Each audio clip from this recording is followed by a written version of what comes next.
Good evening, everyone. This is Laws 11062, John Milburn, and we're into week 10. We're dealing with week 9 material this week. It's a very important week, and I'll indicate that the results and feedback for the second assessment will be with you by the end of Sunday coming up.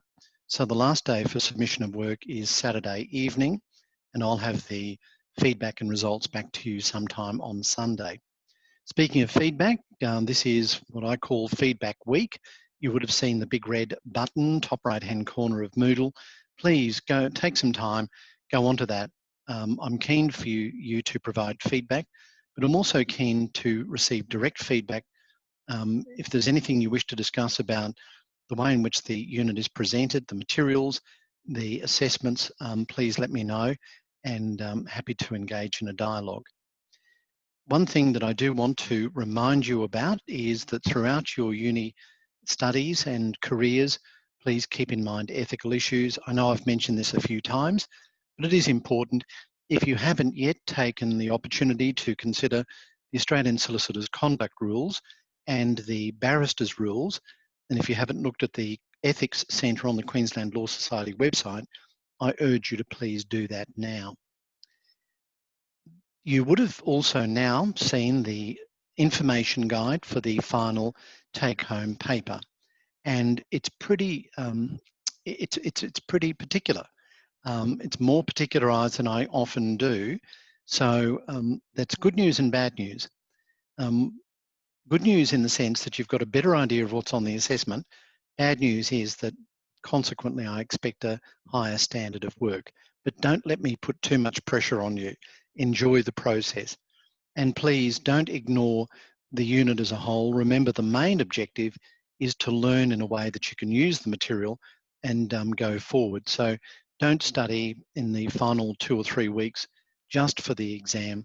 Think a little more broadly than that if you're willing to do so. Now, I'm going to start today by recapping something that we've did in the first 6 weeks, which deals with issues around setting aside contracts for vitiating factors, for example, for mistake. And there's a reason for doing this, and it might become apparent as we progress. Now, you might recall that there are a number of areas of law that are relevant to the remedies associated with issues around vitiating factors. So essentially, initially we talked about the common law and we talked about equity. And you'll see that's a common theme throughout answering legal questions. You might think about common law, the approach, you might think about the approach at equity. So let's take as an example mistake. Usually if there is an application or the matters being dealt with under the common law, the court may declare the contract void, which is really void ab initio, meaning as from the beginning. And the basic rule is that it takes it back as if the contract never existed. Now, there's an important consequence for that, isn't there? If the contract never existed, then if we're dealing with a contract to do with goods, then it may be that those goods have passed on from one person to another, and then from that second person to a third person. So if the consequence of the earlier contract is that it was void ab initio, that then leaves a question of, well, what happens to a bona fide purchaser of the property who's completely innocent of that which may have occurred in a previous transaction? If we adopt that strict common law approach, then that bona fide purchaser for value misses out, which is where equity comes in, trying to find something that's fair and just to deal with this situation. And equitable remedies will quite often indicate that that doesn't mean the contract was not as though it never existed. It might be, for want of a better term, infected. It might be still valid, enforceable, but it may be possible for a party to make an application to a court to set it aside, which is rescission. So when we talk about rescission, think about it as an equitable remedy that's available, and usually courts would deny, in exercising equity, would deny an application for rescission in circumstances where there is evidence of the existence of a bona fide purchaser for value. So what's the conclusion? It becomes a bit confusing. And one thing that I'd like to stress is that, as I've said many times, there's not necessarily a right or wrong answer. You can argue from different perspectives on the same problem and still do very well. If you identify that there may be different remedies available, either at law or in equity, that's a bonus. And of course, just to confuse things further, we now have the statutory provisions that we need to consider as well. So tonight we're talking about remedies, and really the starting point of the discussion was to say, in many ways, we've been talking about remedies since week 1.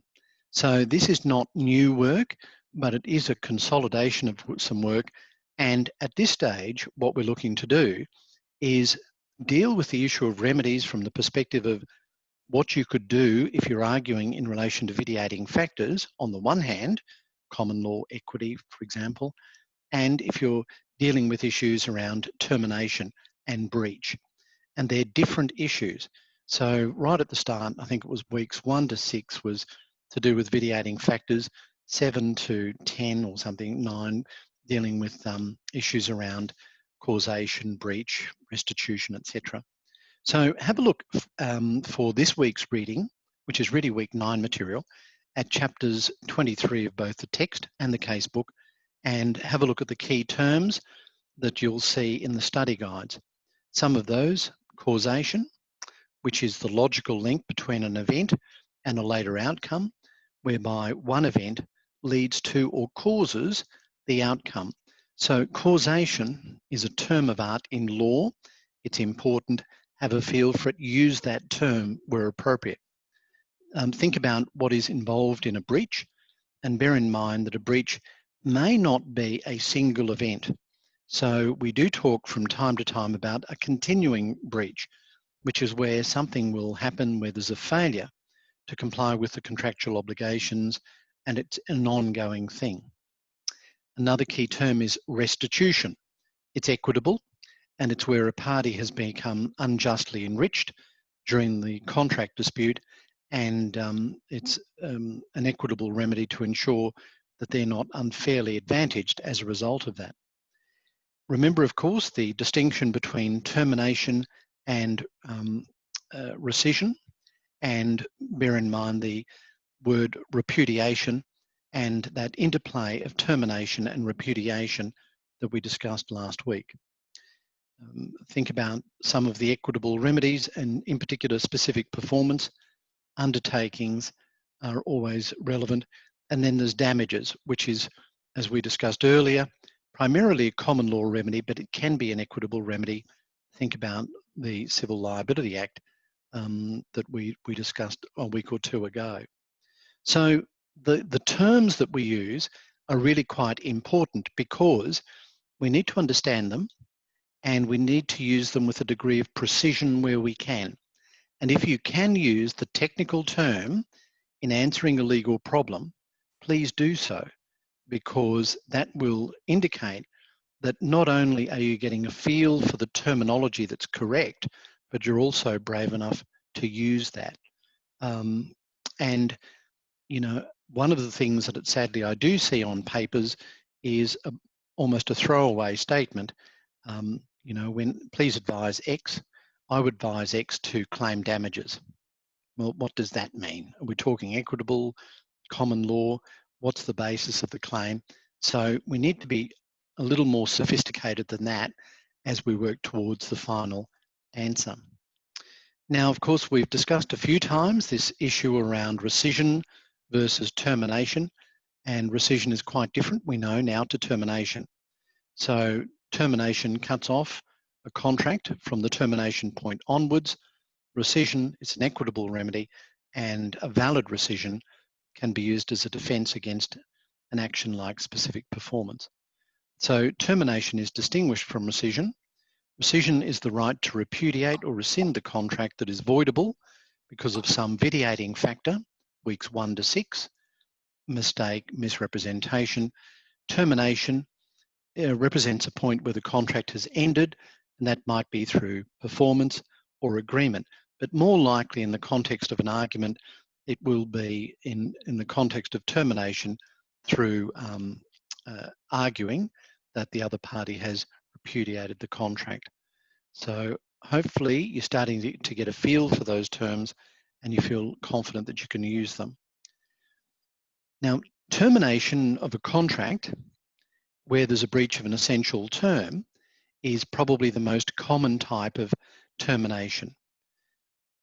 But it can also be used for non-essential terms, and the leading case there, Coompatu Local Aboriginal Council against Sandpine. We talked about that last week. So remember, of course, that repudiation goes beyond a breach of an essential term and serious breaches of non-essential terms, because you can also consider anticipatory breaches. So there's a few different ways that repudiation can become relevant in the context of a purported termination of the contract.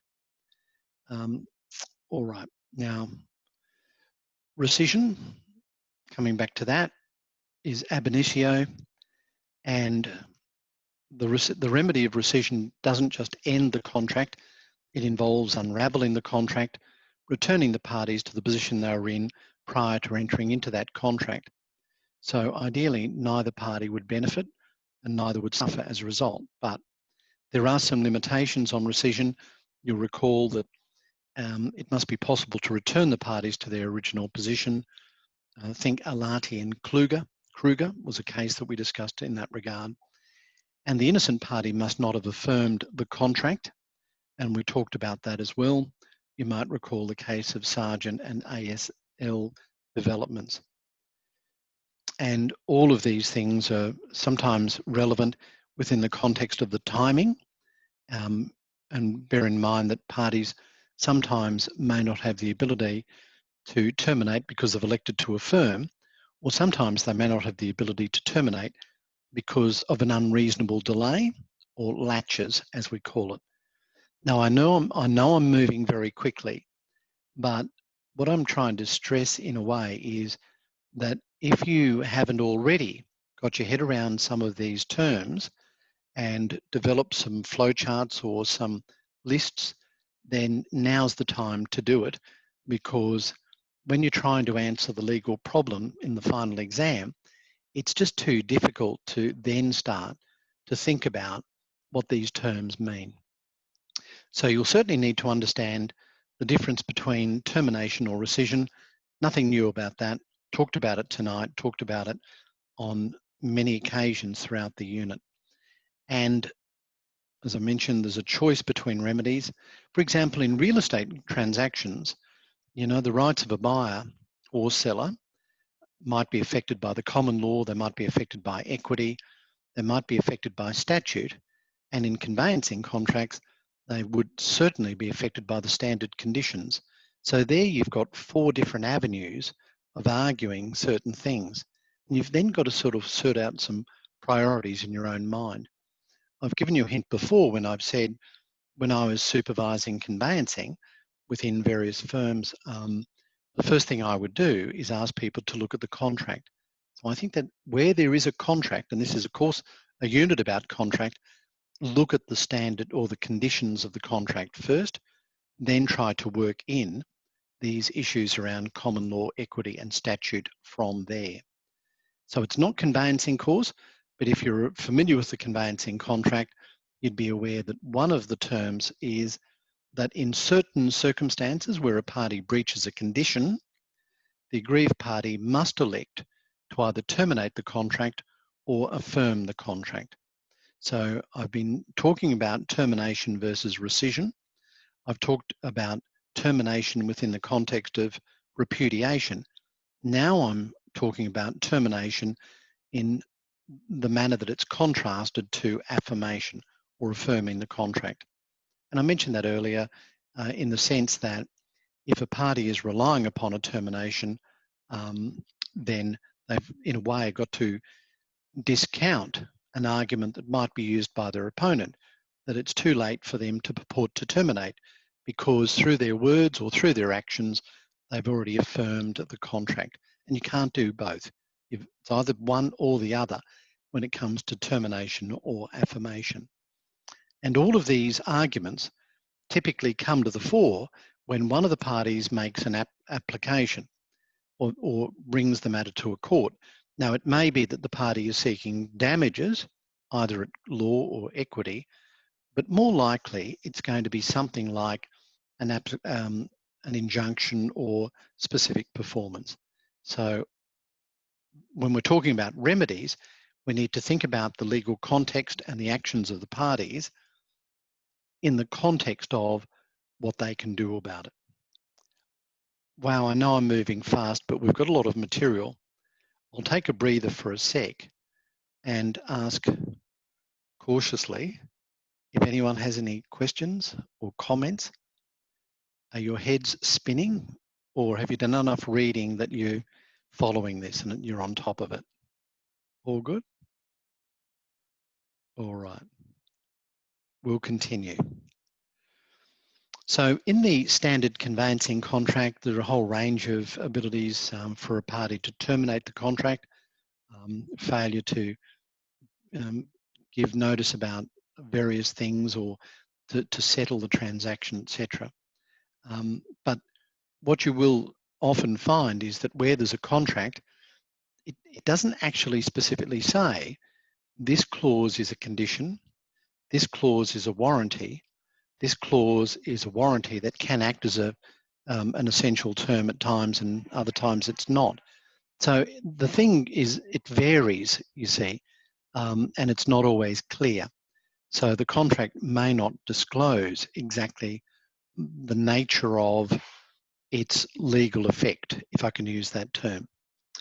Another thing to remember, always think about your arguments from the perspective of the other side.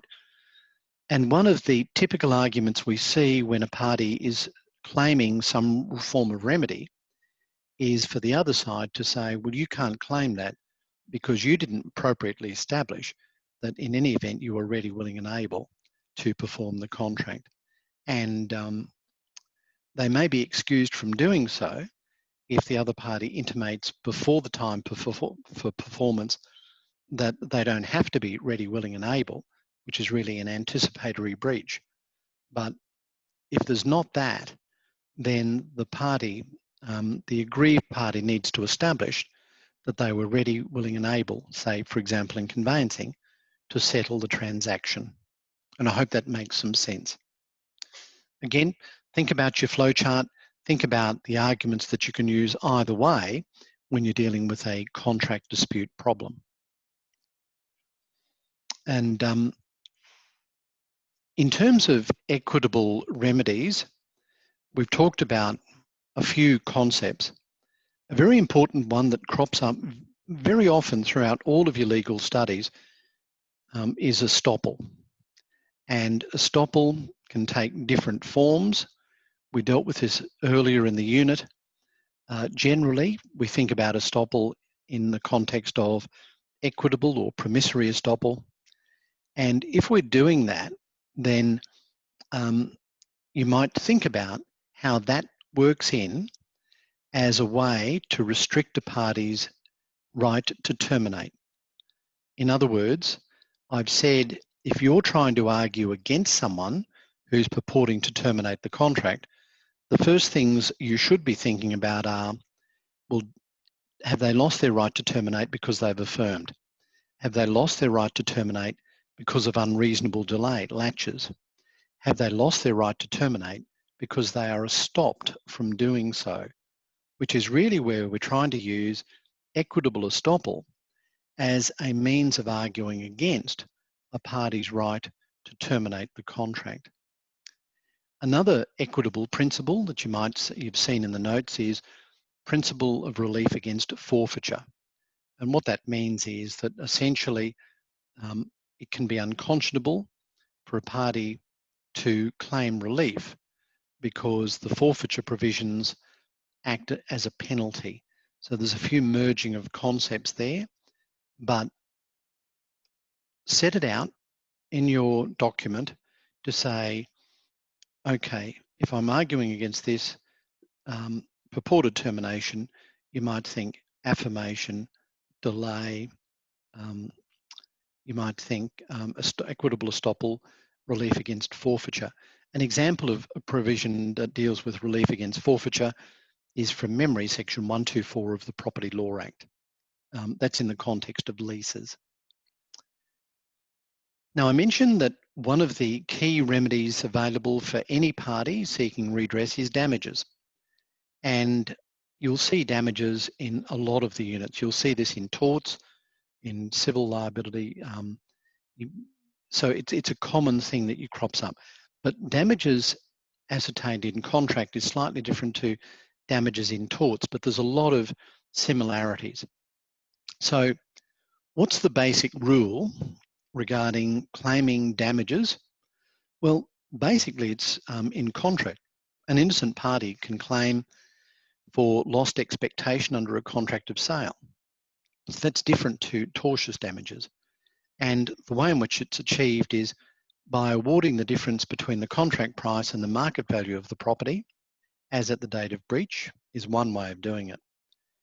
But essentially, the purpose of the award of damages is just to place the aggrieved party where they would have been had the contract been completed. Now, in the context of conveyancing, again, you may be familiar with conveyancing generally, or maybe even specifically. And you may be aware that typically a deposit is paid. And that deposit can be typically up to 10%, but there's no rule that says it must be a certain figure. Very often it's less, sometimes it goes beyond 10%. That brings in some special rules if it does. Now the question is the deposit the measure of damages in the event of the breach by the buyer? Can the seller recover that deposit, and is that the end of the matter? I'll just open it up for a moment. Does anyone have any views on that? So we're now talking about the measure of damages within the context of a real estate contract, let's say, where a deposit is paid, and let's say it's 10%, $400,000 purchase price, deposit of $40,000, time of the essence, the buyer doesn't settle on time, might be able to settle a week later, but doesn't settle on time. The seller says, I'm terminating because of your breach of an essential term. Time is of the essence. I'm now declaring the contract at an end through termination. I'm now forfeiting that deposit that's been paid. Firstly, can a seller do that? Bridget? I think yes, if time is of the essence. Yeah, I think there's a lot of If support it didn't to say state that, then I would say there might be room for argument, because don't they have to advise them by a letter or some kind of notification? Yeah. Now, okay, so Bridget says yes, the buyer can, the seller can declare the contract at an end and can terminate the contract, not rescind, terminate the contract for that breach and keep the deposit. Now, who wants to argue against Bridget? So Bridget's for the plaintiff. Who says, no, that's not fair, or there's some other argument to consider? Anyone? I know I'm putting you on the spot. Catherine? I would say that the seller failed to meet the term first, so they breach first. So it was their actions that caused the breach, therefore I get my money back. Okay, good. All right. So you might be saying, in a way, maybe the seller is stopped from asserting a certain position because of what they've done. So maybe an estoppel. All right, good. Anyone else want to support Catherine, or Catherine, do you have any other thoughts on the arguments you might use against Bridget's position on this? Yes, Bridget. Oh, we've got two Bridgets. Sorry, Bridget Clinch. Yes.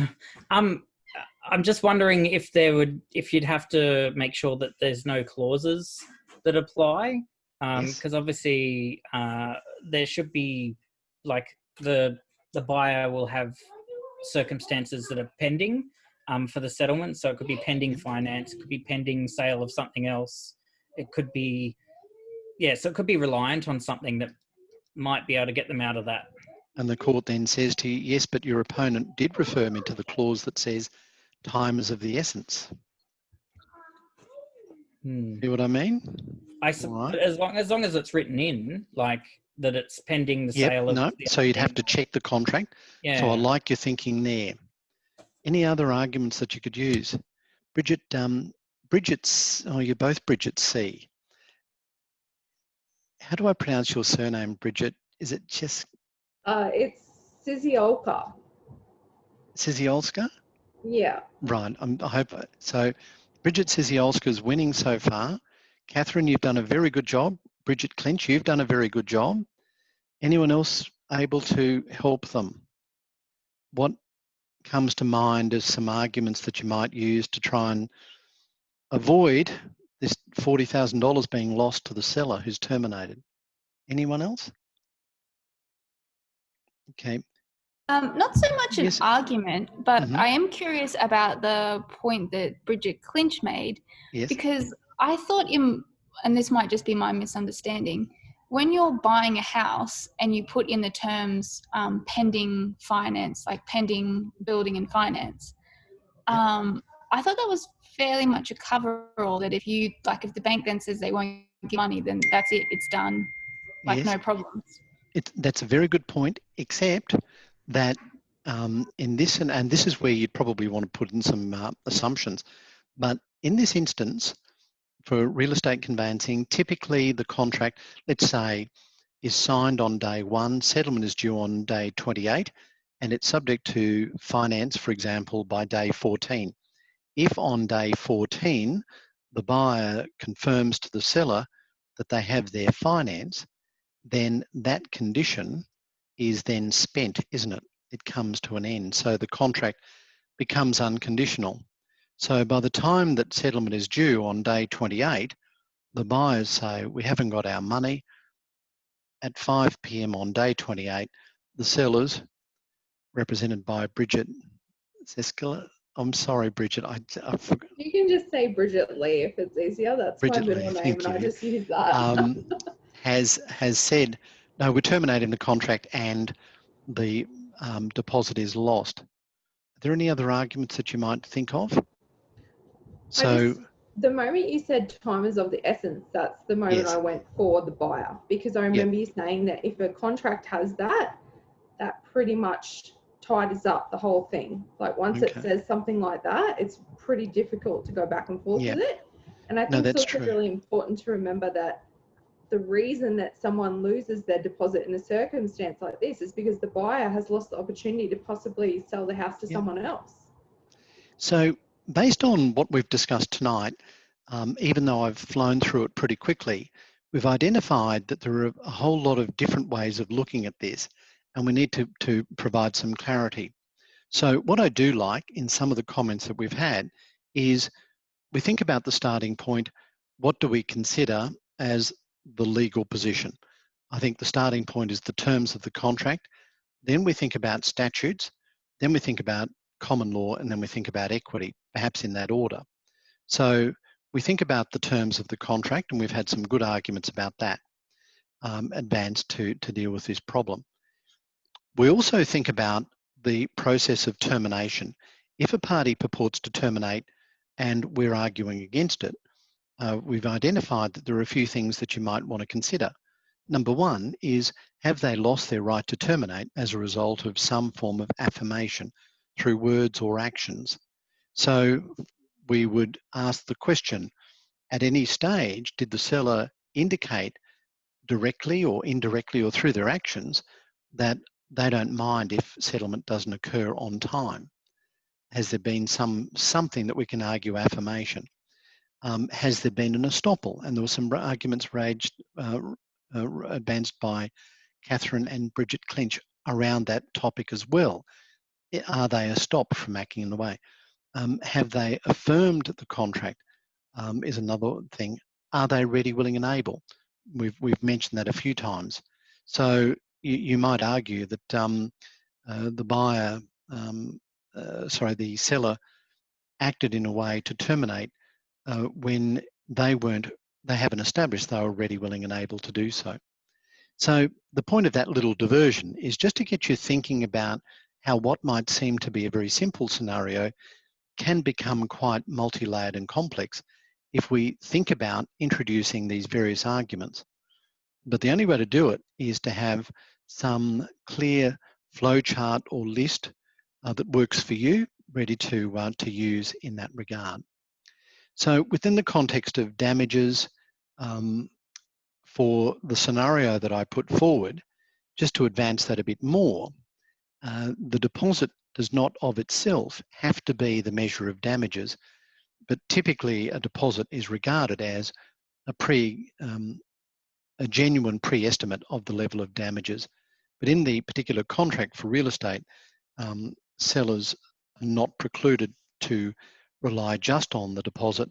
They can actually go further. So the terms of the contract can modify the common law and equity.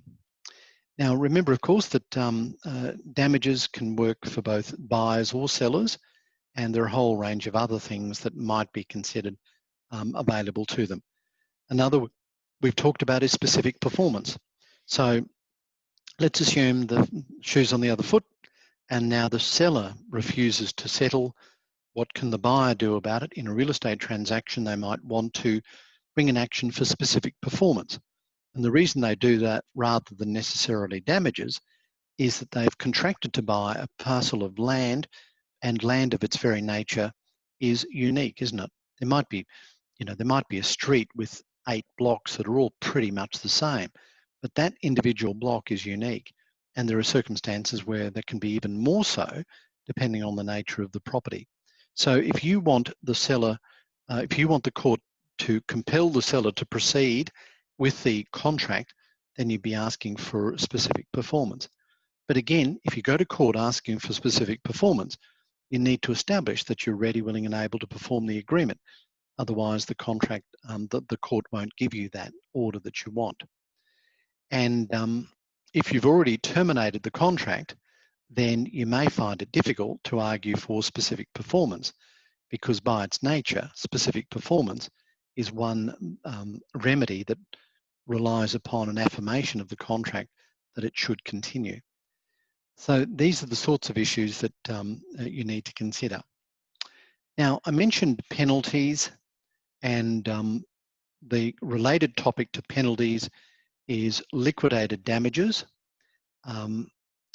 Now, where liquidated damages do not represent a genuine and reasonable estimate of the damages likely to be suffered, then the liquidated damages will be referred to as a penalty.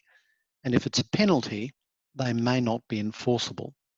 So liquidated damages is sometimes regarded as a genuine pre-estimate of the likely loss in the event of a default. And in other words, the measure of liquidated damages must bear some reasonable relationship to the likely harm. Now, from your reading, can anyone tell me the leading case, the first case that you should consider in answering a problem about penalties and liquidated damages? It's an older English case. It's actually now over 100 years old, but it's still pretty important. Any thoughts? All right, so the case that I've got in mind is Dunlop Pneumatic Tyre Company against New Garage and Motor Co. It's 1915 appeal cases, which is AC 79. So Dunlop supplied some tyres and tubes and tyre covers to New Garage. New Garage then sold them on to consumers, and part of the contract specified there was a minimum price for each article. A New Garage was not able to sell these tyres for less than that minimum price. Now, you wouldn't get away with that now under the Competition and Consumer Act. It would be resale price maintenance, but you could back then. Now, the contract included a liquidated damages clause, which imposed damages of £5 per item sold below the minimum cost. And essentially that equated to about $900 per unit. New Garage sold these products without adhering to the price maintenance part of the agreement. Dunlop sued, and it came before the courts, and the courts had to determine whether this amount built into the contract was a liquidated claim or liquidated damages, being a genuine pre-estimate, or was it a penalty? And the court found that it was perhaps surprisingly, liquidated damages, not a penalty. And in order to justify that claim, Dunlop introduced some evidence as to the kind of injury it would sustain. It would suffer substantial disorganisation of trading systems, and it wanted to establish itself in the market as having superior quality, performance luxury, and it didn't want price cutting. So it didn't want a price war with its retailers. So for those reasons, the court held that it was liquidated damages, not penalty. Now, another topic is expectation damages, and contracts are entered into for the expectation of making a gain. If someone doesn't fulfill their obligations, then it may be that there's a cost to the other side in terms of what they might have obtained had the other side performed their obligations. Charnikow and Korkos, that's CZARNIKOW against KOUFOS, 1969, one appeal case of 350, is a very good case to identify this issue.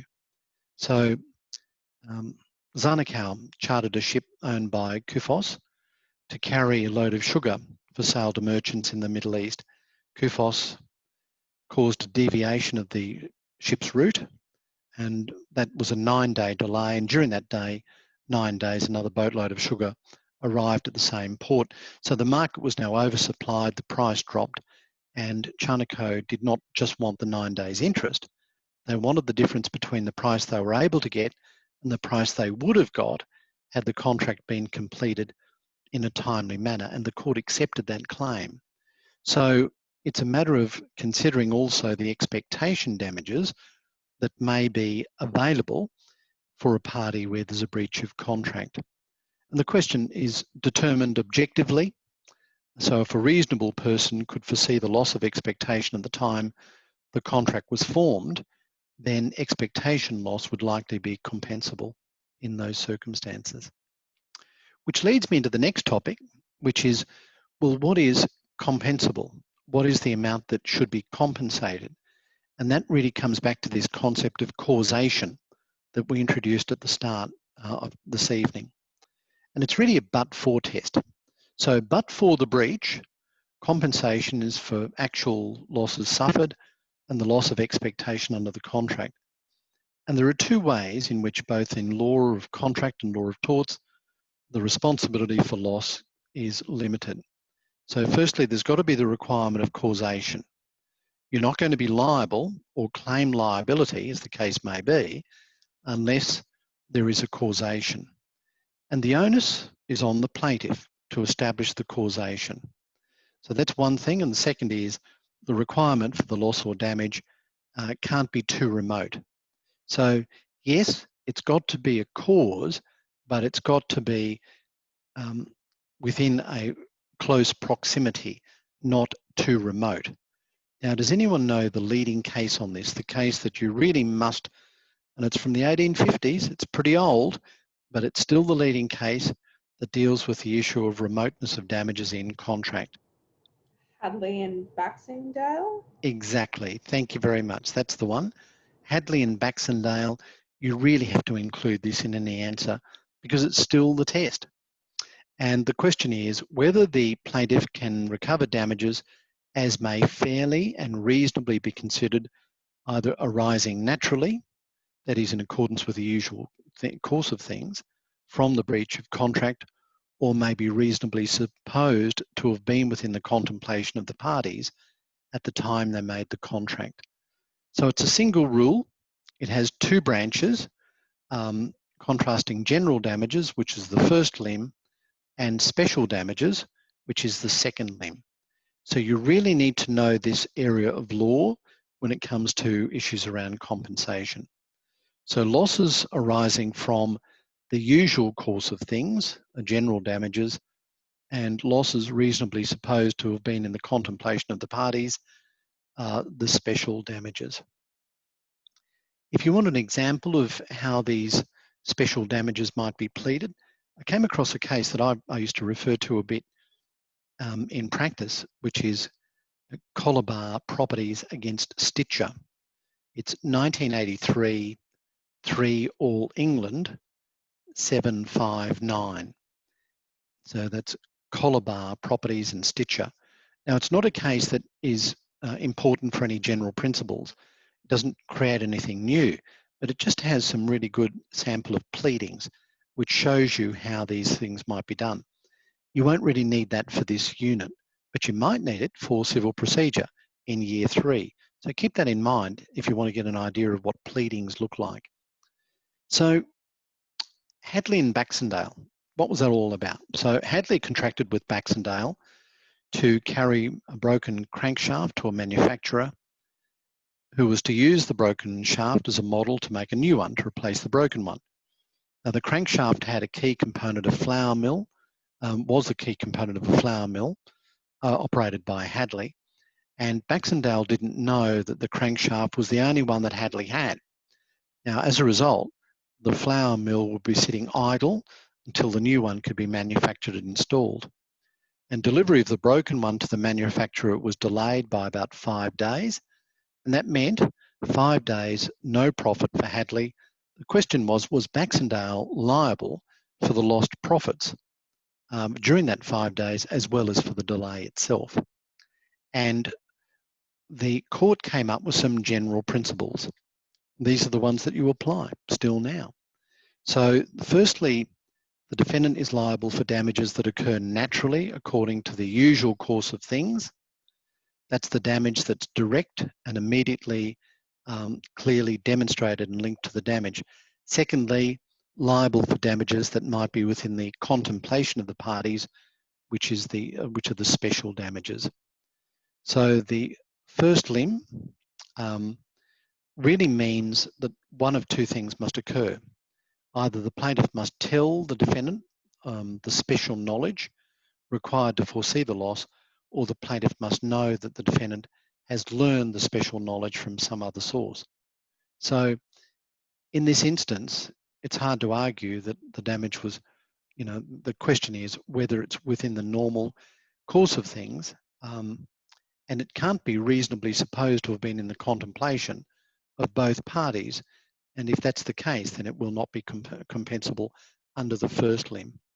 Now, for the second limb, which deals with these special damages, a good case to illustrate is Victoria Laundry and Newman Industries. I think that's in the notes. It's 1949 to King's Bench 528. So Victoria Laundry obtained contracts. It needed an additional boiler. It contracted to buy one, second-hand from Newman, and after it had been dismantled, transport, the boiler was damaged. And what that meant was there was an inability to profit from a lucrative Ministry of Supply contract. And the court looked at the limbs of Hadley and Baxendale separately. The normal profits of the laundry during the delay were according to the usual course of things, and that could be compensated.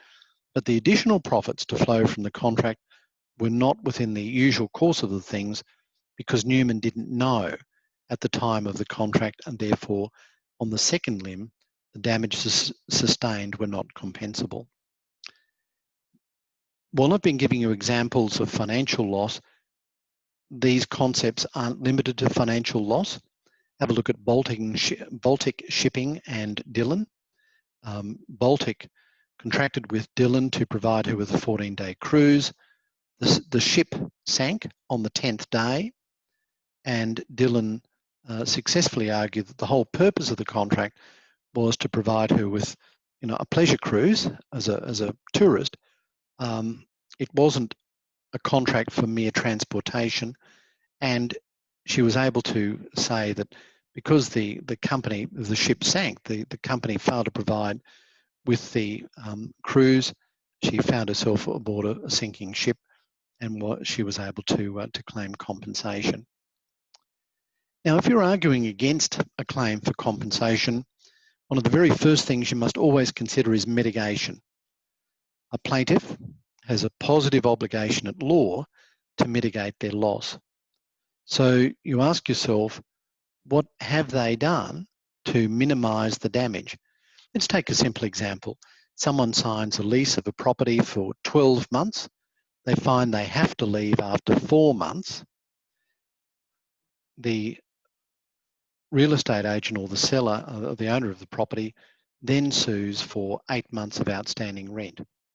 What's the logical argument you'd use against that if you were the tenant faced with an 8-month bill? Any thoughts?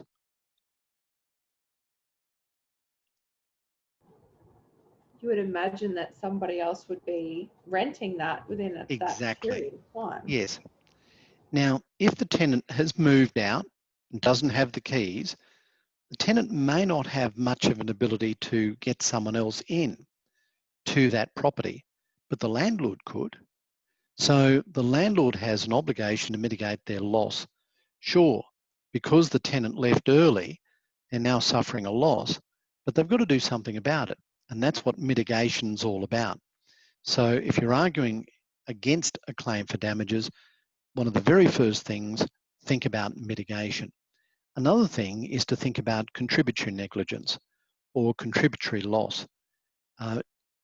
Did they cause something that ultimately caused this whole contract to come into, to fall over? So contribution is always another issue that you should consider.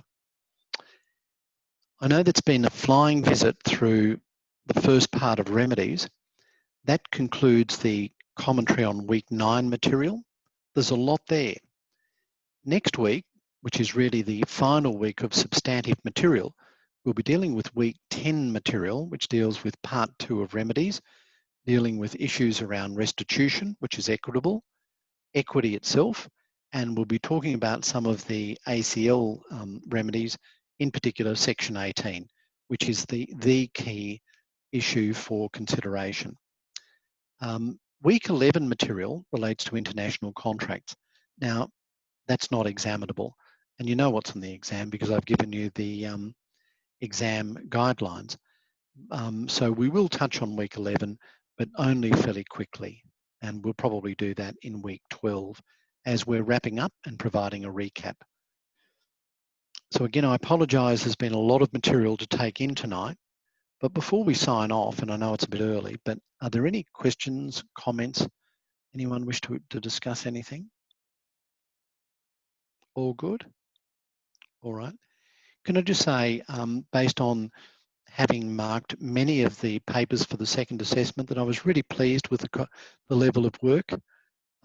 Overall, people present their work very well. Advocacy skills are good. You've read the question carefully. You've identified the issues very well. As I expected, it's probably about 95% of the class acted for the plaintiff in this matter, but I expected that. And kudos for those of you that did act for the defendant bank in the matter as well. But otherwise, some very good work. And really pleased to see the way in which people have presented their work. In past offerings of the unit, I had to make the comment quite often that the work was good and presented well, but far too fast. And I know you'll be thinking, I move very fast tonight, but that was intentional. We had a lot of things to cover. But generally, when you're presenting your legal arguments, do so at a measured pace, at a pace that people can hear and understand clearly. And also identify the key points. And I know you can rightly accuse me of this tonight, that sometimes it appears to be a whole just jumble of material and words. And I know that's probably what it was like tonight for you. But when you're arguing a case, emphasising the key points, I like to see it done at the start, so I know where you're going, is important, and then come back to that. So, for example, there are 3 arguments in this case, A and B and C. Pause, let the person think, yes, I've got it. Okay, I know where you're going in general terms, then you can fill in the detail.